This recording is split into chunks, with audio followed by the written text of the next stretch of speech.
నమస్తే, welcome to Leo.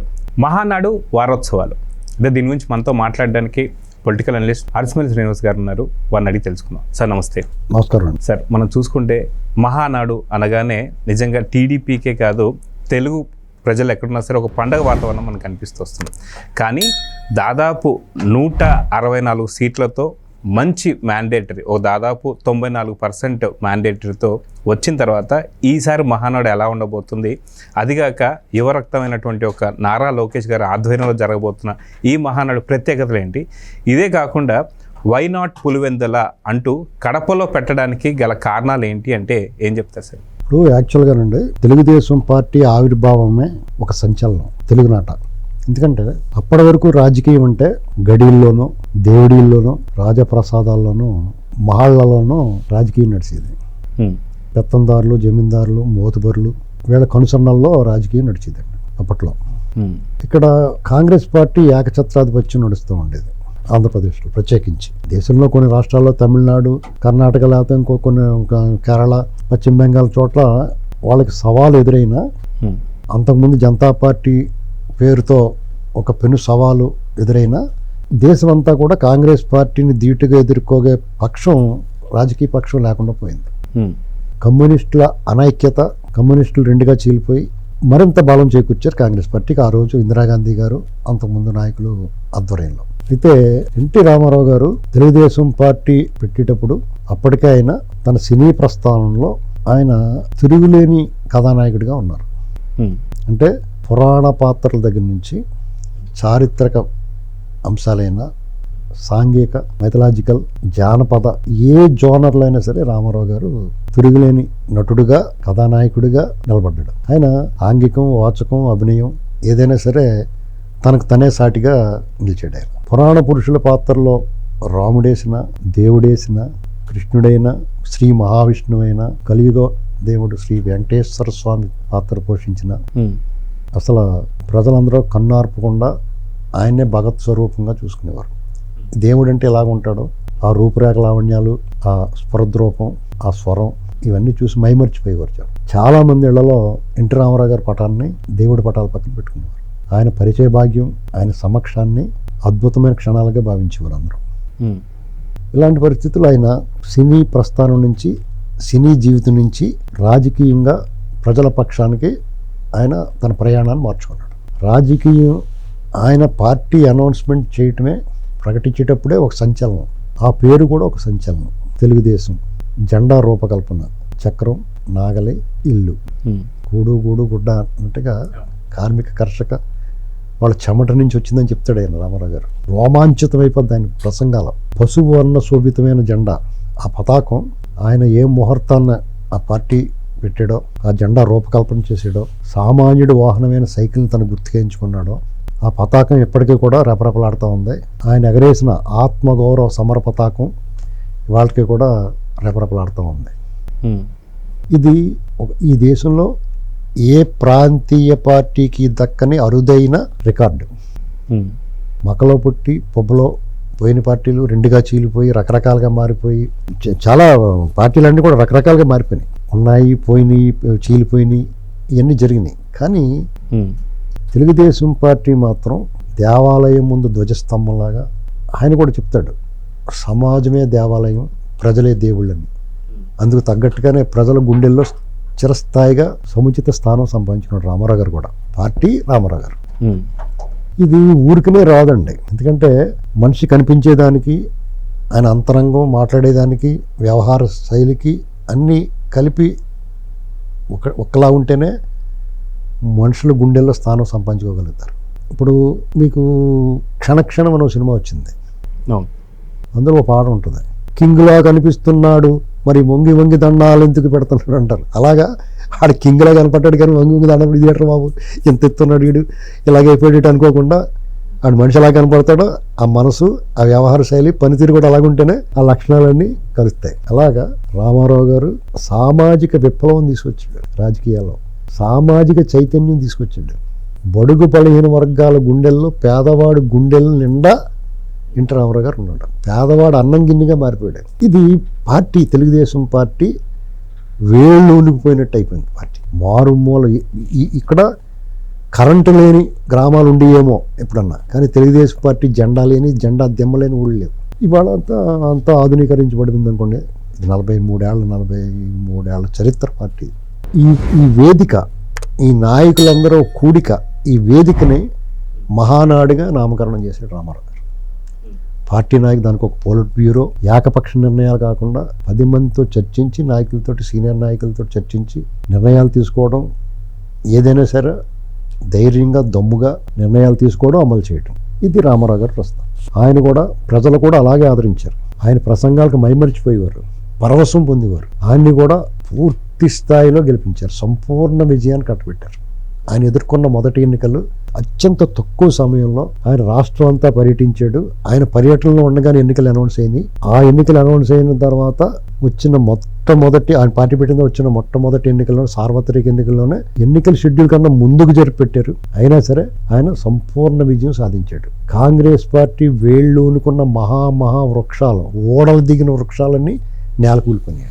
అయితే దురదృష్టవశాత్తు ఆయన ముఖ్యమంత్రిగా ప్రమాణ స్వీకారం చేసి పార్టీ ప్రభుత్వం ఏర్పాటు చేసిన తర్వాత తక్కువ సమయంలోనే, సంవత్సరాల లోపల ఆయన్ని పదవీచ్యుతుని చేశారు. అక్రమంగా, అప్రజాస్వామికంగా, అన్యాయంగా, దుర్మార్గంగా, క్రూరంగా వ్యవహరించి ఆయన బర్తరఫ్ చేశారు. నాదెండ్ల భాస్కర్ గారి రూపంలో ఆయనకు ఒక పెను ముప్పు ఎదురైంది. తెలుగుదేశం పార్టీ సంక్షోభం, మొట్టమొదటి సంక్షోభం అది 84 ఆగస్టులో. ఆ సంక్షోభం నుంచి చాలా విజయవంతంగా బయటకు వచ్చి ప్రజా ఉద్యమం, ప్రజాస్వామ్య పరిరక్షణ ఉద్యమం అనేటువంటి జరిగింది. ప్రజాస్వామ్య పరిరక్షణ ఉద్యమంలో అనేక మంది అభిమానులు, సానుభూతి పరులు ప్రాణాలు కూడా కోల్పోయారు పోలీసు కాల్పుల్లో అనంతపురంలో. ప్రజలు పోరాడి ఇందిరాగాంధీ గారు లాంటి ఉక్కు మహిళగా పేరుపడిన ఇందిరాగాంధీ గారు లాంటి ప్రధానమంత్రి తిరిగి తన నిర్ణయాన్ని మార్చుకుని, సవరించుకుని తిరిగి ఎన్టీ రామారావు గారు ముఖ్యమంత్రి కూర్చోబెట్టారు. ఇది ఒక అరుదైన రికార్డు. తర్వాత అసెంబ్లీ, ఇందిరాగాంధీ గారి మరణం, హత్య జరిగింది. అప్పుడు వచ్చిన పార్లమెంట్ ఎన్నికల్లో దేశమంతా సానుభూతి వరదలో కొట్టుపోయింది. కానీ ఒక ఆంధ్రప్రదేశ్ తెలుగుదేశం పార్టీ ఘన విజయం సాధించింది. ఎంపీలు వాళ్ళ మిత్రపక్షాలుగా ఉన్న వాళ్ళందరూ కూడా గెలిచారు. పార్లమెంట్లో ప్రధాన పక్షం, ప్రతిపక్ష హోదా రాకపోయినా, అంటే ఆ నెంబర్ సరిపోక, కానీ ప్రధాన పక్షంగా కాంగ్రెస్ పార్టీ తర్వాత ఎక్కువ ఎంపీలున్న సంఖ్య ఉన్న పార్టీగా తెలుగుదేశం పార్టీ నిలిచింది. అది కూడా అరుదైన రికార్డు. ఏమండి, తర్వాత తిరిగి 89లో పార్టీ ఓటమి ఎదుర్కొంది రకరకాల కారణాల వల్ల.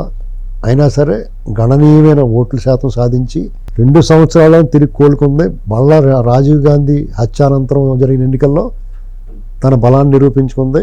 94లో అయితే ఒక సునామీ వచ్చింది. ఈ లోపల చీడపీడలు పట్టినాయి. ఆ చీడపీడల వల్ల 95లో మళ్ళీ అధికార మార్పిడి జరిగింది. కార్యకర్తలు పార్టీని రక్షించుకున్నారు. ఆ క్రమంలో చంద్రబాబు నాయుడు గారు పార్టీ సానుభూతి పరుల మీద అభిమానంతో కాదు, కార్యకర్తలు అనేటువంటి వాళ్ళు ఉండాలి అని ఒక కార్యకర్తల క్యాడర్ని నిర్మించాడు ఆయన. అప్పటి నుంచి ఇది క్యాడర్ బేస్డ్ పార్టీగా మారింది. దేశంలోనే అత్యధిక సంఖ్యలో కార్యకర్తలు ఉన్న పార్టీగా తెలుగుదేశం పార్టీ నిలిచింది.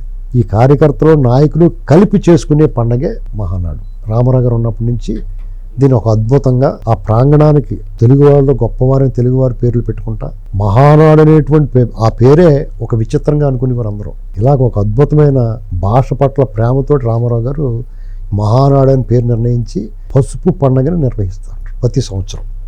అది ఎన్టీ రామారావు గారు బర్త్డే రోజున మే 28 ఆయన పుట్టినరోజు కాబట్టి 27, 28, 29 3 రోజులుగా ఈ మహానాడు నిర్వహిస్తూ ఉంటారు. ఆనాడు నుంచి ఎప్పుడన్నా ఒక్కో సందర్భంలో ఏదైనా పెను విపత్తులు వచ్చినా, ఎన్నికల సమయంలో సమయాభావం వల్ల ఒక్కొక్కసారి జరపకపోయినా క్రమం తప్పకుండా మహానాడు మాత్రం జరుగుతూ వచ్చింది. రామారావు గారు అనంతరం చంద్రబాబు నాయుడు గారు కూడా దాన్ని నిర్వహిస్తూ వస్తున్నారు. ప్రతి ఏటా ఒక సంవత్సరాన్ని మించి ఒక సంవత్సరం ఎవరైతే ఏ ప్రాంతంలో ఈ మహానాడు నిర్వహిస్తారో ఒకళ్ళ మించి ఒకళ్ళు ఘనంగా, రంగరంగ వైభవంగా నిర్వహించడానికి ఉవ్విళ్ళూరుతూ ఉంటారు కార్యకర్తలు, నాయకులు. అలాగే ఇప్పుడు రేపు మే 27, 28, 29లో ఒక ఘన విజయం సాధించిన తర్వాత కూటమిగా కానీ తెలుగుదేశం పార్టీ పాత్ర సింహభాగం అందులో. అప్పుడు గత సంవత్సరం మహానాడు జరుపుకోవడానికి సమయం లేదు. ఎన్నికల కోడ్ ఇంకా ఉంది. ఎలక్షన్ ఎన్నికలకి మధ్యలో వచ్చింది 20. కాబట్టి అప్పుడు జరుపుకోలేని పండగనే అప్పటిది ఎప్పటిది కలిపి డబల్ కా ధమాకా డబల్ కా మేటా ఇప్పుడు జరుపుకుంటూ ఉన్నారు. అయితే ఇక్కడ ఇదొక ప్రజాస్వామ్యతంగా పారదర్శకంగా పార్టీలో పొలిట్ బ్యూరో అలాగే పార్టీలో వివిధ స్థాయి నాయకులందరితో కలిపి పార్టీ కార్యకర్తల పండుగ ఇది. పార్టీ కార్యకర్తల సమావేశం. కార్యకర్త నుంచి అగ్రస్థాయిలో ఉన్న నాయకత్వం వరకు అందరూ కలిసి తీర్మానం చేసుకుని రాబోయే రోజులు అలా ముందుకెళ్లాలనేటువంటిది వాళ్ళు ఒక నిర్ణయాలు తీసుకుని తీర్మానాలు చేసే వేదిక. ఇక్కడ ఆ వేదిక మీద నుంచి మాట్లాడడానికి నాయకులందరూ కూడా తహతహలాడుతూ ఉంటారు. ఆ వేదిక మీద ప్రసంగించగలగటం అనేటువంటిది ఒక ఆనర్, గౌరవంగా భావిస్తారు. చంద్రబాబు నాయుడు గారి సమక్షంలో పార్టీ గురించి 2 నిమిషాల అవకాశం వచ్చినా ఆ మాట్లాడడానికి పార్టీ నాయకులు కానీ కార్యకర్తలు కూడా అవకాశం ఇస్తారు మాట్లాడడానికి. ఇది ఒక గొప్ప ప్రజాస్వామ్యతంగా కాబట్టి పార్టీ నాళ్ళు ఉండగలిగింది. ఎలాంటి సంక్షోభాలు వచ్చినాయి పార్టీకి, ఇక కనుమరుగైపోద్దాం ఈ పార్టీ అనుకునే సంక్షోభాలు వచ్చినాయి. జగన్మోహన్ రెడ్డి లాంటి అరాచకవాది అంతకుముందు వాళ్ళ నాన్న రాజశేఖర రెడ్డి లాంటి వాడు వచ్చి రకరకాల విన్యాసాలు చేశారు. ఈ పార్టీని నామరూపాలు లేకుండా చేద్దాం, ఎవడి వల్ల కాలేదు. ఆత్మ నాశనం అవ్వదు, ఆత్మకు చావు ఉండదు అన్నట్టుగా తెలుగువాడి ఆత్మ తెలుగుదేశం పార్టీ. అర్థమైందండి. ఎందుకంటే ఆ పార్టీ ఎన్టీ రామారావు గారు ఉన్నప్పుడు సంక్షేమానికి ఆద్యులు తెలుగుదేశం పార్టీ. ఈ వాళ్ళ పెన్షన్ 4,000 తీసుకుంటున్న వాళ్ళకి రామారావు గారు ప్రారంభించాడు వితంతు పెన్షనాన్ని. ఇవాళ 35-50 రూపాయలు స్టార్ట్ చేస్తే ఇవాళ 4,000 దగ్గరికి వచ్చింది. 2 రూపాయల బియ్యం ఇవాళకి ఇస్తా ఉన్నారు. దేశం అంతా అమలవుతుంది. పవర్ రైతులకి అప్పట్లో కరెంటు బిల్లులు కట్టలేక పొలాలు అమ్మేసుకుని రాత్రులు అమ్ముకుని పోయేవారు. అప్పుడు స్లాబ్ సిస్టమ్ తీసుకొచ్చాడు కరెంటు. అది ఎంతో మేలు జరిగింది. డ్రై ల్యాండ్స్లో మెట్ట ప్రాంతంలో వాళ్ళు బోర్లు వేసుకుని పంటలు పండించుకుని వాళ్ళు ఇవాళ నోట్లో 4 ఏళ్ళు వెళ్తున్నాయంటే, ఉద్యానవన పంటలు వస్తున్నాయంటే, తోటల పెంపకం ఉందంటే రామారావు గారు ఆనాడు తీసుకున్న చొరవ. రాజకీయ పార్టీలో జయాపజయాలు ఉంటాయి, ప్రజల అభిప్రాయంలో మార్పులు ఉంటాయి. ఒక్కొక్కసారి కొన్ని పొరపాట్లు చేస్తారు, కొన్ని అంశాలు భావోద్వేగ అంశాలు కొన్నిసారి జయాపజయాల మీద ప్రభావం చూపిస్తాయి. అంటే వరుసగా 2 సార్లు ఉన్నప్పుడు ప్రభుత్వం వ్యతిరేకత, కొన్ని నిర్ణయాలు ప్రజలకు అప్పటికి రుచించకపోయినా, ప్రజలకు మేలు చేసి అయినా సరే అప్పటికప్పుడు రుచించకపోవచ్చు. చంద్రబాబు నాయుడు గారు తీసుకున్న సంస్కరణలో ఆయన ఐటీ పట్ల ఆయన చూపించిన ఆసక్తి కొంతమంది నచ్చలేదు. దాన్ని ఆయన వ్యతిరేకంగా ప్రపంచ బ్యాంక్ ఏజెంట్గా వర్ణించి ఆయన్ని ప్రచారం చేశారు. ఇవాళ సిగ్గు లేకుండా ఐటీ అది మేమే పునాదేశం అని చెప్తారు. కంప్యూటర్లు కూడి పెడతాయా అని అన్నారు. ఇలాంటి మాటలు మాట్లాడి ఇవాళ వాళ్ళు మేమే పెట్టాము అవన్నీ చెప్తున్నారు. జనాలు మర్చిపోతారు అనుకుంటారు. కాబట్టి మేము ఉంటాం కదా చెప్తానికి. ఇలాగా ఒక్కొక్కసారి రాజశేఖర రెడ్డి చనిపోయిన వాతావరణం, ప్రభుత్వం కుట్రలో కులం, ప్రాంతం, మతం, ఇలాంటి కార్డులు, ఇలాంటివన్నీ ప్రభావం చూపిస్తూ ఉంటాయి. ప్రధానంగా తెలుగు రాష్ట్రాల్లో కుల ప్రభావం ఎక్కువగా కనిపిస్తూ ఉంటుంది. ఈ సమాజంలో ఒక ప్రధాన సామాజిక వర్గం అయిన ఎన్టీ రామారావు గారు, చంద్రబాబు నాయుడు గారు సామాజిక వర్గానికి చెందిన ఆ సామాజిక వర్గాన్ని టార్గెట్ చేసిన ఈ పార్టీ ఇలా నిలబడి ఉందంటే దానికి కారణం ఏంటంటే వాళ్ళు చేసేది అసత్య ప్రచారాలు, ఆ ప్రచారాలను ప్రజలు నమ్మట్లేదు అనేటువంటిది రుజువవుతూ వచ్చింది. కాబట్టి ప్రధానంగా తెలుగుదేశం పార్టీకి బీసీలు వెన్నుముక. ఆ పార్టీ బీసీలదే. వాళ్ళ స్వరం వినిపించడానికి, వాళ్ళ గొంతు వినిపించడానికి ఒక వేదిక. వాళ్ళ రాజకీయ ప్రస్థానానికి వాళ్ళు ఆ పార్టీ మాదిరిని ఓన్ చేసుకోవడానికి కారణం ఏంటంటే ఊరికినే రాదండి. మండల కమిషన్ సిఫార్సుల్ని ఎన్టీ రామారావు గారు నేషనల్ ఫ్రంట్ చైర్మన్గా, విపి సింగ్ గారు ప్రధానమంత్రిగా ఉండగా అట్లా అమలు చేశారు. దానివల్ల రాజకీయంగా బడుగు బలహీన వర్గాలకి రిజర్వేషన్ లభించింది. వాళ్ళ నుంచి నాయకత్వం తయారైంది. ఇదివరకు ఏం చేసేవారు, అలా నువ్వు ఉండరా అని చెప్పి ఎవరో వాళ్ళకి ఇచ్చేసేవారు. ఆ పెత్తందారో జమీందారో ఆ దొర ఎవరు చెప్తే వాళ్ళకే, వాళ్ళ దగ్గర పనిచేసేవాడికి ఎవరో ఒకరికి ఇచ్చేసేవాడు. అలా కాకుండా మేమున్నాం ఆత్మగౌరవంతో. ఈ సమాజంలో బడుగు బలహీన వర్గాలు అనేక వర్ణాలు ఉన్నాయి, అనేక వర్గాలు ఉన్నాయి. వాళ్ళందరికీ అవకాశం దొరికింది. ఇవాళ రాజకీయంగా బలంగా మారారు, శాసించే స్థాయికి చేరారు కేవలం తెలుగుదేశం పార్టీ వల్ల. అయితే ఇప్పుడు కడపలో జరుగుతున్నటువంటి మహానాడిని ఎలా చూడాలి? అదిగాక లోకేష్ గారికి సంబంధించినట్టు ఆధ్వర్యంలో జరుగుతుందన్నట్టుగా చూస్తున్నాం. దీన్ని ఎలా చూడాలంటే తెలుగుదేశం పార్టీ ఎన్టీ రామారావు గారు ప్రారంభించారు. ఆయన వ్యవస్థాపక అధ్యక్షులు. ఆయన ఉన్ననాళ్ళు ఆయన ప్రత్యర్థులు ఈ తెలుగుదేశం పార్టీ వ్యతిరేకులు ఏమనుకునేవారంటే రామారావు గారు ఉన్ననాళ్ళు ఉంటుంది, తర్వాత ఈ పార్టీ ఉండదు అనుకునేవారు. రామారావు గారి తర్వాత కూడా చంద్రబాబు నాయుడు గారు నడిపిస్తున్నారు. చాలా మంది ఆశ ఏంటంటే చంద్రబాబు నాయుడు గారు గట్టిగా ఉన్ననాళ్ళు ఉంటుంది ఈ పార్టీ, తర్వాత దీన్ని ఎవరు నడిపిస్తారులే అనుకున్నారు. మరి లోకేష్ గారు రెడీ అయ్యాడు. ప్రజలను తెలుసుకోవడానికి అతను ఓకళం పాదయాత్రతో బయలుదేరాడు. జగన్మోహన్ రెడ్డి అరాచక పర్వంలో ఆ వాతావరణంలో అడుగు వేయడానికి ఇబ్బందిగా ఉన్న పరిస్థితుల్లో ఆయన కుప్పం నుంచి వైజాగ్ వరకు, విజయనగరం వరకు నడుచుకుంటూ వెళ్ళాడు. మధ్యలో అంతరాయం కలిగినా దాన్ని కంటిన్యూ చేశాడు. అనేక ఆటంకాలు, అడ్డగింతలు, కేసులు, పోలీసు దాడులు, దుర్మార్గాలు, రాళ్ల దాడులు రకరకాలు చేశారు. కానీ ప్రజలు ఇతను తెలుసుకున్నారు. లోకేష్ అంటే ఏంటో ప్రజలు తెలుసుకున్నారు. ఇతనేమో ప్రజలను తెలుసుకుందాం వెళ్ళాడు, కానీ ప్రజలు ఇతను ఏంటో తెలుసుకున్నారు. అప్పటి వరకు నాయుడు కొడుకుగానే చూసారు ఒక రకంగా చెప్పాలంటే. కానీ అతను నాయకుడిగా బయటకు వచ్చి ఆ పార్టీకి నూతన ఉత్సాహం, నూతన నాయకత్వం, ఒక ఆశ, ఒక శ్వాస లభించింది. కాబట్టి కొత్త తరాలు మారుతూ ఉన్నాయి. రాజకీయంగా ఇది 3వ తరం నడుస్తుంది. మేము బ్రిడ్జ్ లాంటి అప్పటికి ఇప్పటికీ. ఎందుకంటే 82లో పార్టీ ఆవిర్భావం మనం చదువుకుంటూ ఉండేవాళ్ళం. ఇవాళ చూస్తున్నాం ఈ పార్టీ పరిణామ క్రమం, ఆటుపోట్లు, సంక్షోభాలు, సంపూర్ణ విజయాలు, ఇలాంటివి వీళ్ళు చేసిన సంస్కరణ ఫలాలు, రాష్ట్రం ఏ రకంగా అభివృద్ధి చెందింది, మధ్యతరగతి మొక్కల్లో మందహాసం ఎలాగొచ్చింది, ఇటువంటివన్నీ మేము ప్రత్యక్ష సాక్షులం. కొన్ని లోటుపాట్లు డెఫినెట్గా ఉంటాయి. రాజకీయ పార్టీ అన్న తర్వాత అసంతృప్తులు ఉంటాయి, అసహనం ఉంటుంది, ఆగ్రహం కూడా ఉంటుంది నాయకత్వం మీద. అవన్నీ నీటి బుడగలా తేలిపోయి టీ కప్పులో తుఫాన్లా సమసిపోయినాయి. ఇక్కడ ఏమైనా తెలుగుదేశం పార్టీ అనేటువంటిది ఒక కుటుంబం. చంద్రబాబు నాయుడు గారు నా కుటుంబ సభ్యులు అంటాడు. ఆ పార్టీ కూడా కార్యకర్తల సంక్షేమం, వాళ్ళ పట్ల బాధ్యత, ఇన్సూరెన్స్లు, బీమాలో, ధీమాలో, భవిష్యత్తుకు భరోసా, కార్యకర్త పట్ల గౌరవం, ఇలాగా ఆ పార్టీ కూడా కార్యకర్తను గౌరవిస్తుంది. కార్యకర్తలు కూడా పార్టీయే ప్రాణంగా భావిస్తారు. కుటుంబానికంటే పార్టీకి ఎక్కువ ప్రాధాన్యత ఇచ్చి పార్టీ అభిమానులు, కార్యకర్తలు, సానుభూతి పరులు ఉన్నారు. అది పార్టీకి అండ. ఒక్కొక్కసారి ఈ పార్టీలో అర్హత లేనివాడు, అసలు పనికిరానివాడు కూడా పని జరిగేస్తూ ఉంటుంది. చాలా సహజం. అప్పుడప్పుడు కొన్నిసార్లు జరుగుతుంది. ఎవరి లా దెర్ ఈజ్ అన్ ఎగ్జాంప్షన్. ప్రతి సూత్రానికి ఒక మినహాయింపు ఉంటుంది. అలా ఒక్కొక్కసారి ఆదమరిచి ఉన్నప్పుడో ఇప్పుడో ఎందుకు పనికిరానివాడు పోరంబోగోడు కూడా పని జరిగేస్తూ ఉంటుంది. ఒక్కొక్కడు దెమ్మశాఖలాగా తిష్టేసి కూర్చుని ఈ పార్టీ తాలూకు ఫ్రూట్ అంతా రెడీ అయిన క్రీమ్ అంతా తినేస్తూ ఉంటాడు. కానీ విశాల ప్రయోజనాల దృష్ట్యా అవి మన చూస్తా ఇదేట్రా ఫస్ట్ మిఠాయి ఆడే తినేస్తున్నాడు అనుకోకుండా పనిచేస్తారు కార్యకర్తలు. ఇది ఆ పార్టీ బలం. ఇక మహానాడు, ఆ మహానాడులో ఆ 3 రోజులు పాల్గొనడానికి సుదూర ప్రాంతాల నుంచి అష్టకష్టాలు పడి, అపసోపాలు పడి, వ్యయ ప్రయాసాలు కోర్చి ఆ కార్యకర్తలు హాజరవుతారు, నాయకులు హాజరవుతారు. ఆ 3 రోజులు ఒకళ్ళనొకడు రాష్ట్రంలో నలుమూల తెలుగు వాళ్ళు ఎక్కడ ఉంటే అక్కడ అన్ని ప్రాంతాల నుంచి వస్తారు. ఈ దేశంలో తెలుగు వాళ్ళు ఎక్కడున్నా అన్ని రాష్ట్రాల నుంచి వస్తారు. వాళ్ళందరూ కలుసుకుని చూడండి, ఆత్మీయ సమావేశం పెట్టుకుంటున్నారు కదా ఈ మధ్యన. అలాగే అందరూ ఒకసారి కలుసుకుని మంచి చేటలు మాట్లాడుకుని సంతోషంగా 3 రోజులు గడిపి ఆ పండగ అందరితో వెళ్తూ ఉంటారు. ఇది ఒక్కొక్కసారి జయాలతో సంబంధం లేకుండా జరుపుకుంటూ ఉంటారు ఈ మహానాడు పండగ. ఇది ఈసారి మరింత ఉత్సాహంగా జరుపుకుంటారు. ఎందుకంటే ఒక అరాచకం మీద వీళ్ళందరూ కూడా రక్తగాయాలతోటి విజయం సాధించారు, సంపూర్ణ విజయం సాధించారు. కాబట్టి వీళ్ళకి మరింత ఉత్సాహంగా ఉంటుంది. తెలుగుదేశం పార్టీ ఆ వర్ణం, పసుపు వర్ణం, ఒక పాజిటివ్ వైబ్రేషన్ ఉంటుంది మీకు.